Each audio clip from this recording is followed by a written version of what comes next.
Content management system using WordPress second topic होगा आज का। और बात करने वाले हैं कि वर्डप्रेस आखिर क्या है। तो यहाँ पे सबसे पहले तो उसका जो बेसिक है वर्डप्रेस क्या है वो लिखा हुआ है कि वो जनरली जो सबसे ज़्यादा वर्डप्रेस इस्तेमाल हो रहा है वो एक नॉर्मल एक वेबसाइट अगर आपको खुद की बनानी है या फिर कोई आपको खुद का ब्लॉग बनाना है, इसलिए ये वर्डप्रेस सबसे ज़्यादा इस्तेमाल हो रहा है। मतलब कि एक नॉर्मल बेसिक वेबसाइट अगर आपको डेवलप करनी है तो ये वर्डप्रेस आपके लिए सबसे बेस्ट चीज़ है। अब ये मैं नहीं कह रहा हूँ कि ये सिर्फ इस ब्लॉग और नॉर्मल वेबसाइट के लिए ही इस्तेमाल होता है। आज की डेट में जो वर्डप्रेस के नए अपग्रेड्स डे बाय डे आ रहे हैं उस मुताबिक अगर आप कैलकुलेट करो ना तो ऑलमोस्ट सभी जो बेसिक वेबसाइट्स होती है वो सब यहाँ पे आप डेवलप कर सकते हैं। यहाँ तक कि अगर आपको खुद की ऑनलाइन शॉपिंग वेबसाइट बनानी है तो वो भी विद हेल्प ऑफ वर्डप्रेस आप डेवलप कर सकते हो। साथ में यहाँ पे लिखा है कि आज की डेट में, ये 2020 की बात कर रहा हूँ, आज की डेट में 37.6% वेबसाइट वर्डप्रेस में डेवलप हो रही है। मतलब कि 40% रेशियो जो है वर्डप्रेस ने ऑलरेडी कवर अप कर लिया। अब ये क्यों है, उसका जो सबसे बड़ा रीज़न है वो है कि नॉन टेक्निकल पर्सन भी, जिसे कंप्यूटर के बारे में ज़्यादा कुछ समझ नहीं आता है, Word Excel PowerPoint basic जो उसे आता है, वो भी अगर खुद की वेबसाइट डेवलप करना चाहता है तो वो कर सकता है। सेकेंडली जो बेसिक उसका जो मेन सक्सेस का जो टॉपिक आता है वो क्या है, ये पूरा का पूरा ओपन सोर्स है। अब ओपन सोर्स मतलब कि क्या है कि कोई भी बंदा जो टेक्निकल है, जिसे सब वेबसाइट डेवलपमेंट के बारे में मालूम है, अगर उसके ओरिजिनल कोर कोडिंग में कुछ भी अगर चेंज करना चाहता है तो वो कर सकता है। समझ लो कि वर्डप्रेस में कुछ ऐसे फीचर्स अवेलेबल नहीं है, अगर बंदे को खुद को ऐड करने हैं तो वो कर सकता है। नो डाउट ज़्यादातर तो कोडिंग नहीं करना पड़ता है, लेकिन जो प्लगइन्स आते हैं उसमें खुद को अगर कस्टमाइजेशन करना है तो कस्टमाइजेशन कर सकता है। थीम्स का जो कस्टमाइजेशन करना है तो वो कर सकता है। मतलब कि वर्डप्रेस की खुद की अगर थीम आ रही है और किसी जगह पे कुछ हेडिंग है, जैसे कि यहाँ पे आप देख सकते हैं व्हाट इज़ वर्डप्रेस, अभी वो बाय डिफ़ॉल्ट ब्राउन कलर का है। अब वो ब्राउन कलर का उसको साथ में एक बैकग्राउंड शेड भी देना है। तो जो बंदा है टेक्निकल पर्सन वो उसका ओरिजिनल कोड ढूंढेगा और व्हाट इज़ वर्डप्रेस जहाँ जहाँ दिखता है, मतलब कि मेन हेडिंग जहाँ जहाँ पूरी वेबसाइट्स में दिखता है उसका CSS में जाके एक बैकग्राउंड सेट भी दे सकता है। मतलब कि किसी को कहीं भी जाके परमिशन लेने की ज़रूरत नहीं है। ठीक है, तो ये ओपन सोर्स का जो कॉन्सेप्ट है वो ये है। अब यहाँ पे बात करते हैं फीचर्स ऑफ वर्डप्रेस। तो सबसे पहले जो पॉइंट उसमें दिया है फ्लेक्सिबिलिटी। जैसे कि मैंने कहा कि यहाँ पे वर्डप्रेस सिर्फ नॉर्मल वेबसाइट या फिर ब्लॉग के लिए इस्तेमाल नहीं हो रही है। फ़ोटो ब्लॉग मतलब कि आप फोटोग्राफर है और बहुत सारे फ़ोटोज़ कैप्चर करते हैं नेचर्स के या फिर वाइल्ड एनिमल्स के या फिर कुछ भी सोसाइटी के, तो आप खुद का फ़ोटो ब्लॉग अगर बनाना चाहते हैं तो फ़ोटो ब्लॉग बना सकते हैं। बिजनेस वेबसाइट मतलब कि प्रोफेशनल पोर्टफोलियो भी, अगर आप बिजनेस और प्रोफेशनल पोर्टफोलियो की अगर हम बात करें कि आप मैन्युफैक्चरिंग यूनिट सपोज है और आपके जो कुछ भी प्रोडक्ट्स है उसका कैटलॉग ऑनलाइन पर रखना चाहते हैं, उसका प्राइस लिस्ट रखना चाहते हैं, सर्विस स्टेशंस कहाँ पे आता है या फिर डीलर्स जो होते हैं आपका स्टेट वाइज या फिर डिस्ट्रिक्ट वाइज उसका एड्रेस रखना चाहते हैं।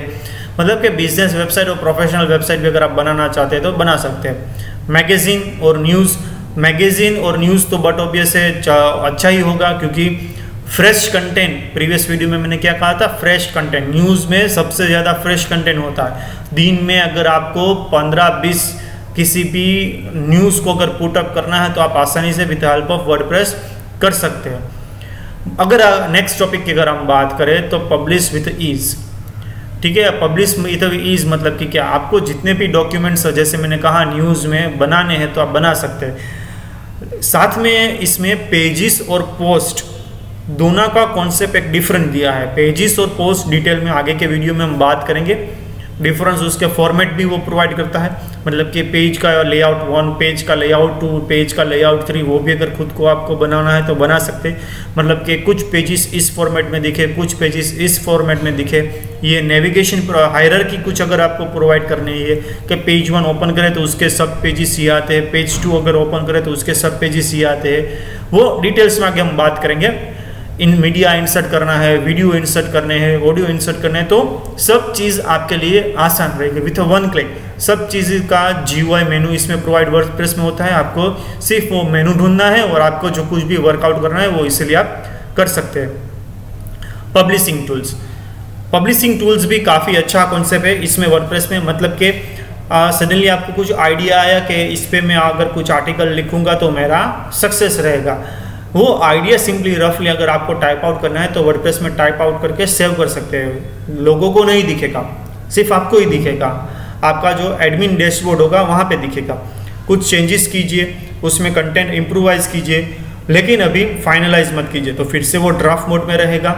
बाद में उसे फाइनलाइज कीजिए, शेड्यूल पब्लिकेशन कीजिए। मतलब कि अभी कुछ रिसेंटली जैसे कि इंडिया का कोई भी एक फेस्टिवल आ रहा है करीब में, और उस फेस्टिवल के बारे में आपको कुछ लिखना है लेकिन पब्लिश करना है on the day of festival, तो आप शेड्यूल पब्लिकेशन भी कर सकते हैं, रिवाइज भी देख सकते हैं, मतलब कि पुराना क्या था नया क्या था वो भी देख सकते हैं। प्राइवेट, पब्लिक, सिक्योर, हर तरह की आपको ऑप्शन मिलता है। प्राइवेट पब्लिक मतलब कि कोई भी बंदा मेरी वेबसाइट पे आता है तो वो जो मेरा आर्टिकल है वो देख पाएगा। प्राइवेट मतलब कि समझ लो कि कुछ मेरे चुनिंदा जो व्यूअर्स है वही देख पाएंगे। सिक्योर विथ अ पासवर्ड मतलब कि जिन लोगों ने मेरी वेबसाइट पे रजिस्टर किया है, मतलब कि या फिर आप ये भी कह सकते हैं जिन लोगों का मैंने खुद से अकाउंट ओपन करके रखा हुआ है मेरे डैशबोर्ड में, वही बंदे मेरा जो कुछ भी डेटा हो वो रीड आउट कर पाएंगे। नेक्स्ट अगर हम बात करूँ तो यूज़र मैनेजर में जस्ट अभी मैंने बोला कि डिफरेंस मैंने यूज़र अपने आप मान लो डैशबोर्ड में से ओपन करके रखे हुए हैं, तो उन्हीं लोगों को मुझे कुछ अपना कंटेंट दिखाना है तो वो देख पाएंगे। अब वो जो यूज़र मैंने बनाए वो व्यूअर्स की मैंने अभी बात की, लेकिन वेबसाइट हैंडल करने के भी डिफरेंट व्यूअर्स और यूज़र्स भी आते हैं, जैसे कि एडमिनिस्ट्रेटर, एडिटर, ऑथर, कंट्रीब्यूटर। अब ये डिफरेंट टाइप्स ऑफ यूज़र्स होते हैं। मतलब कि मैं तो चलो आर्टिकल लिखता हूँ लेकिन डेली आर्टिकल लिखना, नया कॉन्सेप्ट लाना वो टफ हो जाएगा, तो मैंने मान लो 6-7 लोगों की टीम बनाई है। मतलब कि एक बंदा जो है वो एडिट कर पाएगा, दूसरा बंदा है उसमें करेक्शंस कर पाएगा। सब्सक्राइबर मतलब कि वो मेरी वेबसाइट पे जब भी आएगा सब्सक्राइब करेगा तो नेक्स्ट जब भी कुछ भी आर्टिकल आएगा तो उसको ऑटोमेटिकली ईमेल में पता चल जाएगा कि भाई इस वाली वेबसाइट में नया कुछ आया है, मुझे अगर देखना है तो मैं जाके देख पाऊंगा। मीडिया मैनेजमेंट की बात करें तो जैसे कि मैंने कहा 1 क्लिक ऑप्शन भी आप इसे यहाँ पे बोल सकते हैं। कोई भी इमेजेस आपके पोस्ट में या फिर आर्टिकल में, ब्लॉग में पुटअप करनी है तो आप सिंपली ड्रैग एंड ड्रॉप करके इमेजेस ऐड कर सकते हैं, अलाइनमेंट सेट कर सकते हैं, जो कुछ भी आप करना चाहते हैं वो कर सकते हैं। साथ में स्टैंडर्ड कंप्लाइजेंस की अगर हम बात करें तो मतलब कि आज की डेट में हर चीज़ इतनी तेज़ी से अपग्रेड हो रही है तो हम कहीं पीछे ना छूट जाए। तो वर्डप्रेस क्या गारंटी देता है कि आपकी पुरानी वेबसाइट अगर है तो नए वाली जो कुछ भी ऑपरेटिंग सिस्टम है, नए वाले जो कुछ भी ब्राउज़र है उसमें कुछ इम्पैक्ट नहीं होगा। आज जैसे आप वेबसाइट देख रहे हो, नया ब्राउज़र जितना भी अपग्रेड हो जाएगा आपकी वेबसाइट ठीक वैसे ही की वैसे ही दिखेगी।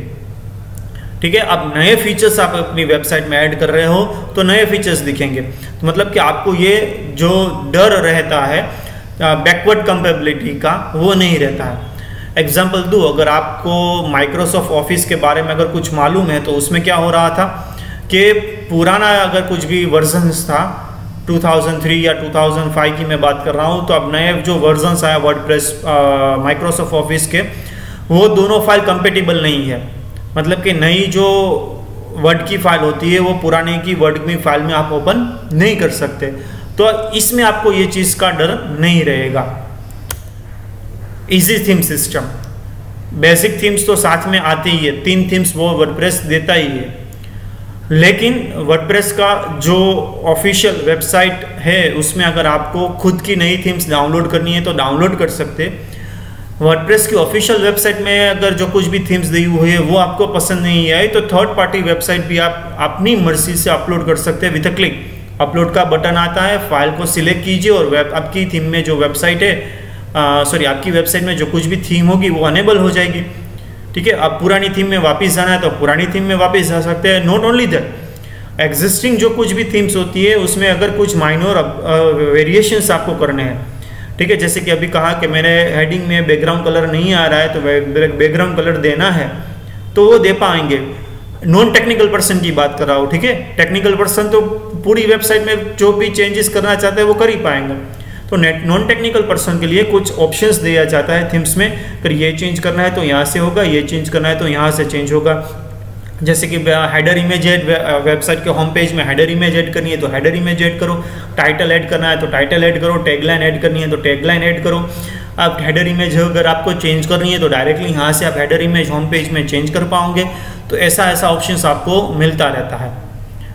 प्लगइन्स की बात करें तो जैसे कहा कि कोई भी अगर फीचर्स है आपकी वेबसाइट में अगर अवेलेबल नहीं है तो उसके हज़ारों प्लगइन्स अवेलेबल है, ठीक है, आप अपनी मर्जी से ऐड कर पाओगे। जैसे कि मैंने प्रीवियस वीडियो में एक्सप्लेन किया था कि मान लो आज की डेट में आपकी वेबसाइट में सोशल शेयर का ऑप्शंस नहीं है तो प्लगइन इंस्टॉल करो, इमीडिएटली उसी मोमेंट पे सभी व्यूअर्स को सोशल बटन्स अवेलेबल हो जाएंगे। मतलब कि ट्विटर पे अगर किसी को शेयर करना है तो सिर्फ ट्विटर आइकॉन पे क्लिक करेगा, लॉगिन करेगा तो ऑटोमेटिकली वो आपका जो पोस्ट होगा वो ट्विटर पे पोस्ट हो जाएगा।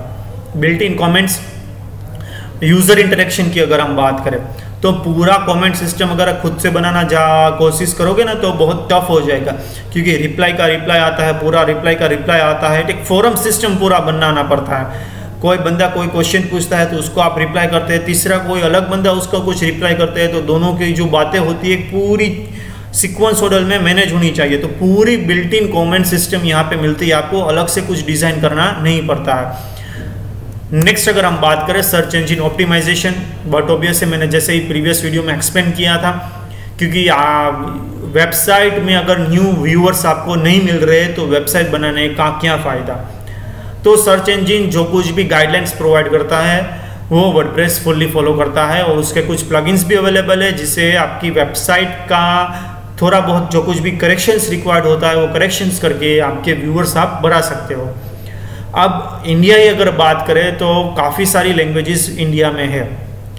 यहाँ पे WordPress totally world wide level की 70 लैंग्वेजेस सपोर्ट करता है। तो आपकी लैंग्वेज में अगर आपको पूरी वेबसाइट डेवलप करनी है तो डेवलप कर सकते हैं आप। इंग्लिश में ही करना ये ज़रूरी नहीं है, ठीक है। आपके आर्टिकल्स, आपका डैशबोर्ड, आपके मेनूज जो कुछ भी है आप अपने लैंग्वेज में एडजस्ट कर सकते हैं। इंस्टॉलेशन एंड अपग्रेड्स, अब इंस्टॉलेशन एंड अपग्रेड्स मतलब कि एक जगह पे आपकी वेबसाइट है, दूसरी जगह पे आपको वेबसाइट पे मूव करना है तो वो भी आसान रहेगा।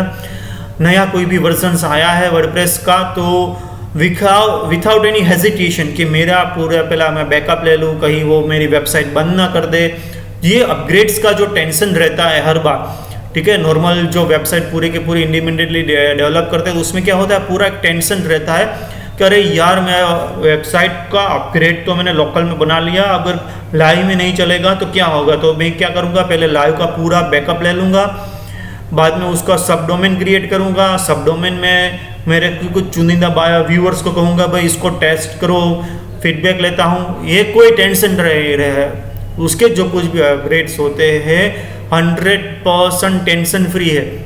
वर्डप्रेस का कोई भी अपग्रेड आता है आप बेझिझक उसे अपग्रेड कर सकते हो।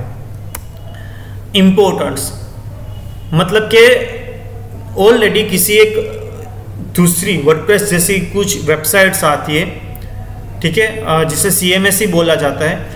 अब उसमें से आपको वर्डप्रेस में शिफ्ट होना है तो वो भी आसान है। जैसे कि ब्लॉगर गूगल का प्रोडक्ट है, वहाँ पे आपकी ऑलरेडी वेबसाइट चल रही है, लेकिन आप उसके कुछ फीचर्स है जो आपको लिमिटेशंस प्रोवाइड करते हैं, लिमिटेड फीचर्स उसमें प्रोवाइड होते हैं, लेकिन वर्डप्रेस में कुछ ज़्यादा ही फीचर्स प्रोवाइड होते हैं। अब आपको मूव होना है तो पुराना सब कुछ कंटेंट यहाँ पे वर्डप्रेस में लाना, वो भी आपको ऑप्शन वो देता है। नॉट ओनली ब्लॉगर, यहाँ पे काफ़ी सारी दूसरी चीज़ें का भी मैंने नाम स्पेसिफाई किया है, आप इजीली यहाँ पे मूव हो सकते हैं। फ्रीडम की जैसे बात करूँ तो मैंने सबसे पहले स्लाइड में बताया था कि आपको टेक्निकल पर्सन है और आपको सभी चीज़ का नॉलेज है तो आप डायरेक्टली जो कुछ भी अपडेट्स या फिर चेंजेस लेना चाहते हैं वेबसाइट में तो किसी की परमिशन बिना वो भी आप कर सकते हैं। कम्युनिटी की बात करूँ तो कुछ भी अगर नया सीखना है, कुछ चीज़ अवेलेबल नहीं है आपके नॉलेज के मुताबिक, तो आप कम्युनिकेटिव वेबसाइट उसकी जो है वहाँ पे क्वेश्चन पुटअप कीजिए, उसके जो कुछ भी एक्सपर्ट्स हो गए वो इमीडिएटली, जहाँ तक मेरी पर्सनल बात करूँ तो 24 आवर में वो आपको रिप्लाई कर देते हैं, और विथ प्रॉपर गाइडलाइंस कि भाई इस जगह पे अगर आप जाओगे तो ये वाला एग्जांपल होगा, ये उसे फॉलो करोगे तो आपका जो कुछ भी जो रिक्वायरमेंट है वो सॉर्ट आउट हो जाएगी। तो अच्छी कम्युनिकेटिव भी ये लोग प्रोवाइड करते हैं। दूसरी चीज़ें में क्या होता है कि बैकग्राउंड सपोर्ट नहीं मिलता बाद में, मतलब कि चलो उन लोगों ने डेवलप तो कर दिया, अब किसी की कुछ रिक्वायरमेंट है तो उस पर जो एक्सपर्ट होने चाहिए जो एक प्रॉपर आपको रिप्लाई दे वो नहीं होते, तो वर्डप्रेस में ये चीज़ आपको फेस नहीं करनी पड़ेगी। कस्टमाइजेशन, ड्रैग एंड ड्रॉप का सभी जगह पे ऑप्शन मिलता है, ये चीज़ चाहिए रखो, नई चीज़ नहीं चाहिए निकाल दो, जिसे विजेट्स बोला जाता है। मतलब कि आर्चाइव्स है, कैटेगरीज है, ऊपर दिखानी है, नीचे दिखानी है, कैलेंडर दिखाना है, नहीं दिखाना है, टोटल नंबर्स ऑफ पोस्ट दिखानी है, सिंगल क्लिक, सब single click. Data security, open source है तो बट ऑब्वियस है कोई भी हैकर आपकी वेबसाइट में हैक कर सकता है, लेकिन up to a some level वो सिक्योरिटी जितनी हो सके उतनी प्रोवाइड करने की कोशिश ऑलवेज करता है। प्लगइन्स है, जो कुछ भी आप डाउनलोड करते हो तो ये श्योर करो कि वो एक ट्रस्टेड डेवलपर या फिर ट्रस्टेड कंपनी का प्लगइन हो, क्योंकि कई बार क्या होता है कि प्लगइन थ्रू भी आपकी जो वेबसाइट है हैक हो सकती है। तो ये कोशिश कीजिए आप कि आप अपनी जो कुछ भी जो क्या बोलते हैं प्लगइन सिलेक्शन हो वो ध्यान से आपको करना है। तो बस ये लिमिटेशंस दो ही मेरे इस पर नॉलेज थी। ड्रैग एंड ड्रॉप तो है, लेकिन क्या बोलते हैं ठीक से एक्सप्लेन नहीं किया तो फिर से एक्सप्लेन करता हूँ। ड्रैग एंड ड्रॉप तो है ही, लेकिन रोटी बनाने की अगर मैं बात करूँ, कोई अगर आपको रोटी बनाने का बोल रहा है तो आप रोटी तो फर्स्ट टाइम में ही बना लोगे, लेकिन जो क्वालिटी होती है वो नहीं बन पाएगी। उसके लिए आपको रेगुलर प्रैक्टिस करनी पड़ती है। जो रोटी की सॉफ्टनेस होती है, बाद में उसका जो प्रॉपर सिक्योर शेप होता है वो मेंटेन करना, ऑन टाइम पे, स्पीड लेवल पे, जो जब गैस ऑन हो तो गैस वेस्ट ना हो, उतनी तेज़ी से आपको रोटी बनाना है। तो ये जब जो चीज़ें हैं ना वो इतनी आसान नहीं है। यहाँ पे जो कस्टमाइजेशन की जो लिमिटेशन है ना वो ये है, कोई भी बंदा आके वेबसाइट तो बना लेता है, लेकिन जो क्वालिटी की जो बात करते हैं वो क्वालिटी इतनी इजी नहीं है। आपको थोड़ा वर्कआउट करना पड़ेगा, तभी आप जो कुछ भी इसमें कर पाओगे। बस इतना ही आज का वीडियो वर्डप्रेस के बारे में। नेक्स्ट वीडियो में नए टॉपिक्स के साथ हम स्टार्ट करेंगे। चैनल को सब्सक्राइब कर देना नहीं किया है तो आपको डायरेक्टली नोटिफिकेशन मिल जाएगा। अगर आप विथ अ बेल आइकॉन करेंगे तो लाइक करना, अपने फ्रेंड्स, कलीग, स्टूडेंट्स जो कुछ भी है वीडियो को शेयर करना उन लोगों के साथ।